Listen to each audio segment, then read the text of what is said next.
So then people will say, people always ask me about Rohingya because that has been something that has been in the news lately, right? And the way the international media has depicted or explained the situation is, I would say, a quarter of the story, not the entire story, right? And they always talk about people of stateless citizenship, but actually the heart of the issue is not about citizenship, it's a much more native. Recognition of nativism or the indigenous is the key to it. And it goes back to, this was a census done by British when they took over Lower Burma in 1872.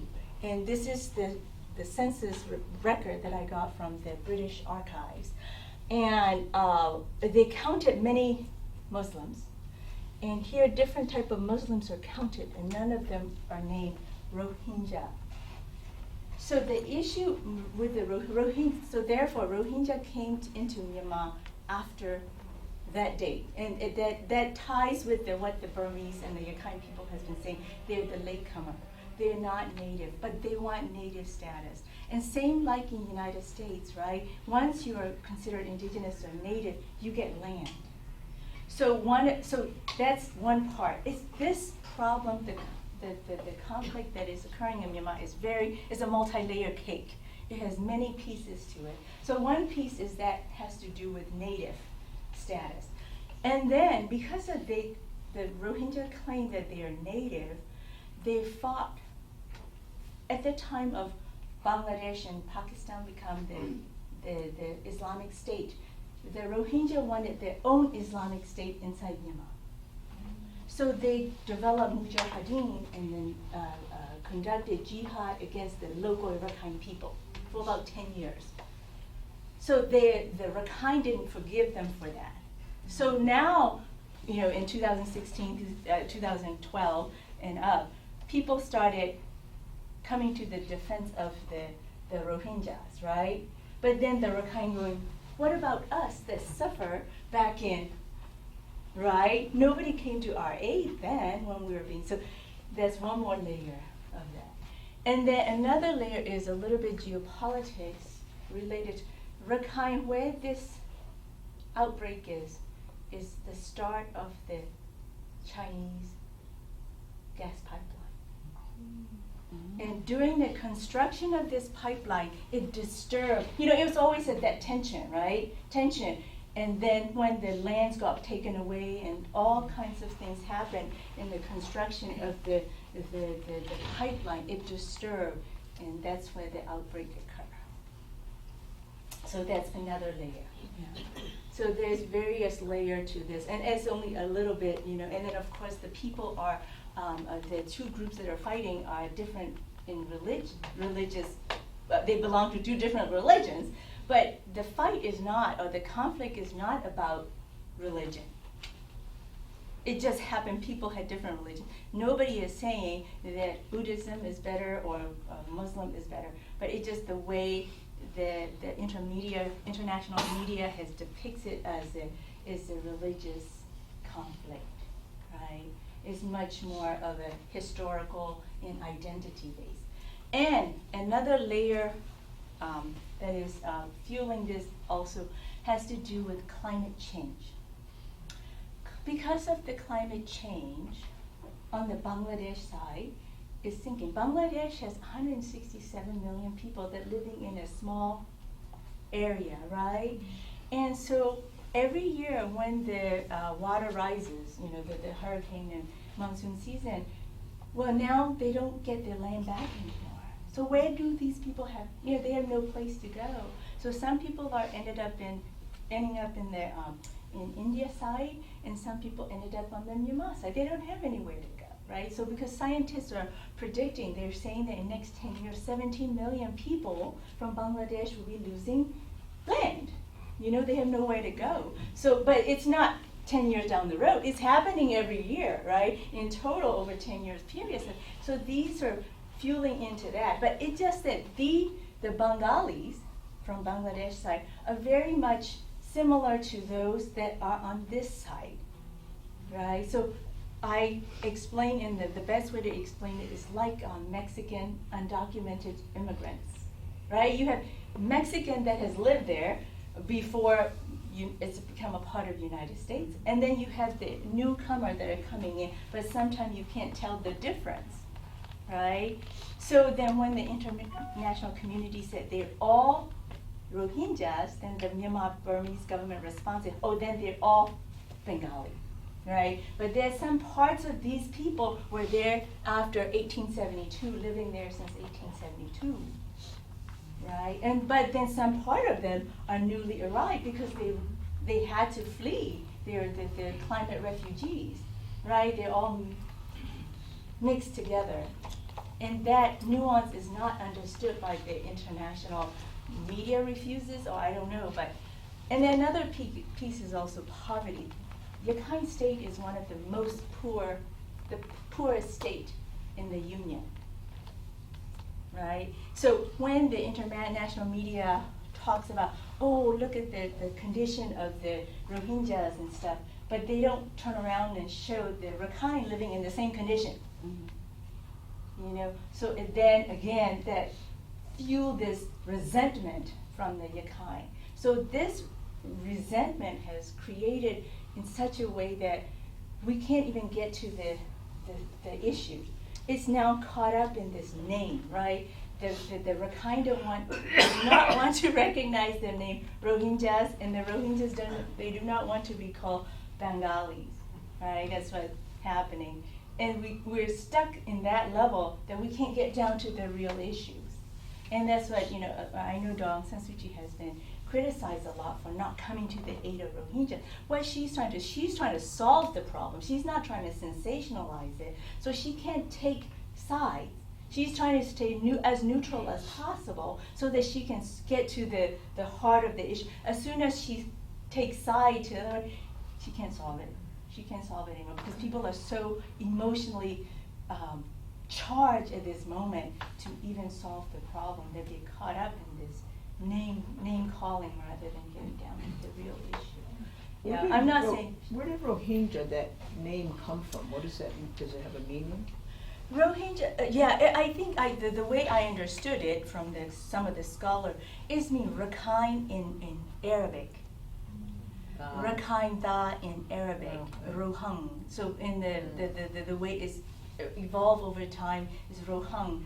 The Arabic name for Rakhine is Rohung, and then so Rohingya is the people from, yeah, that's how it's evolved, I've been told. Because the issue with them is that, you know, many of them are immigrants. They were migrated to Myanmar side, came with the British, while British was, you know, a British colonization.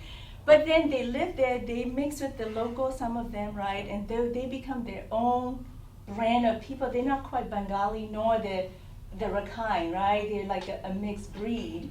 And so over time, the Bengali doesn't really describe who they are, and Rakhine doesn't really describe who they are. So that's how that the new, you know, name show up as a Rohingya. But so. I was just curious because, you know, there's been fighting between Bengal and the Rakhine state for several centuries. Yes. So there's been an intermix for hundreds of years. That's right. That's it. That is true. That is true. I mean, so, you know, I mean, you look at Morocco and, you know, the invasion and the building of the large temples. So it's not, you know, these people have been coming back and forth for a long time. Right, and that part of the, you know, Burma used to be one territory, right, under the Arakan kings or the Rakhine kings, you know, before the Burmese king attacked. So that's why I said the best way to think about it is like California. Right. You know, in California, how California used to be part of Mexico, and then now it's a part of us, and then, you know, you have people that live there on both sides. So, you know, you can't call the Latino that live in California, you know, as Mexican. You know, you really can't call them either. So they become Californians, and that's okay. But in here, so those people, what did they call themselves? And they're not quite Rakhine. So yeah. What happened to the pipeline? The pipeline's still there. It's underground. It's underground, it's buried. And that's Burmese oil going to China. Yes. Is it going to Burma? Or It's Burma Myanmar? get 10%. 10%. Yeah, 90%. It's a dual pipeline. I can transmit, natural liquid, natural gas and regular oil. The Chinese built it. Chinese built it and Chinese control the port. And Yes. how long will they control it? Forever? 99 years. 99 years. Yes, yes, and we'll talk about that. That is very strategic, and that is very important to understand. So when you come back from my strategic, I'm like advertising, so you can come back. Especially Then we will gas. talk about that, what that is for. But anyway, so that's in a nutshell explanation of the Rohingya. When you see that, it's not as what you're getting is a quarter of the story, not the full story. And if we really want to solve it, we have to stay neutral and reduce the heat on both sides, right? So calling genocide and all that stuff is not helpful.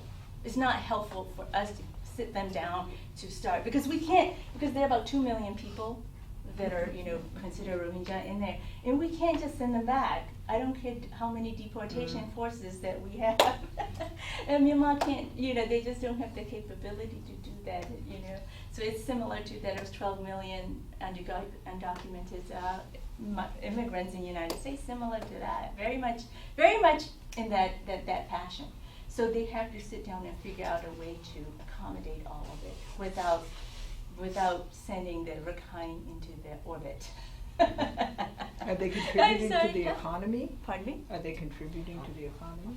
Well, they live in, like many of them, they have been there since after 1872, so Yeah. they're part of, yeah. But they're mixing with the newcomer. Another piece is, because of the UN has recognized them as special refugee status, so many of the Bangladeshi that will, that are refugees, they will tell them that they're Rohingya instead of Bangladeshi, because if you say you're Bangladeshi and climate refugee, you don't get anything. But as soon as you say you're Rohingya, you get special status. So many times, that's why a lot of the boats that were seized in the Indian Ocean, initially they came out as the Rohingyas, and in reality, many of them are. There may be some. I'm not saying there is not any, but they're more likely they are from Bangladesh. Because Bangladesh is having a lot of problem with their, climate change, sea level rising. They're losing land, and which supported by the scientists, the climate scientists, their estimate 17 million people. So, anything? Okay. I have several questions, I guess. The first one is to test your statement on nativism Yes. regarding Rohingya. You listed in the 1872 census by the Brits that there were recognized Muslim categories. What are those Muslims' reaction? If this is a nativism reaction, they should have the same reaction to the Rohingya as native Buddhists. So what are their reaction to the Rohingya problem? Same thing. So I think that, Mama, do you want to address it at all in the Rakhine state? The Rakhine, other Muslim that lives in Rakhine, they have the same problem with the Rohingyas. Yeah. So they're taking the Buddhist Side, yes, yes. as natives. Right. So there's two different things. So they're specifically related to Rohingya, but overall globally, right? Globally, we are having a problem. We're starting to see the backlash against Muslims in general for ISIS and all that stuff. So that's also going through Myanmar at this moment. But that's kind of separate, they kind of nuanced difference, So, but initially, when the Rohingyas started to ask for it, those Rakhine Muslims also were against the Rohingyas. Their reason is not being religious. No, right, because But they for think they're just economic- illegal. Yeah, they're undocumented workers, right? They're illegal immigrants. Yeah, they did have that. Okay, next question. Because in Myanmar Why don't we take government- that separately? That's fine. Yeah, great. Okay. So I'd like to thank you all for coming, and we look forward to your next talk. And if you have questions for Professor Byrd, please feel free free to ask her privately. And thank you for coming and enjoy the exhibition. Right.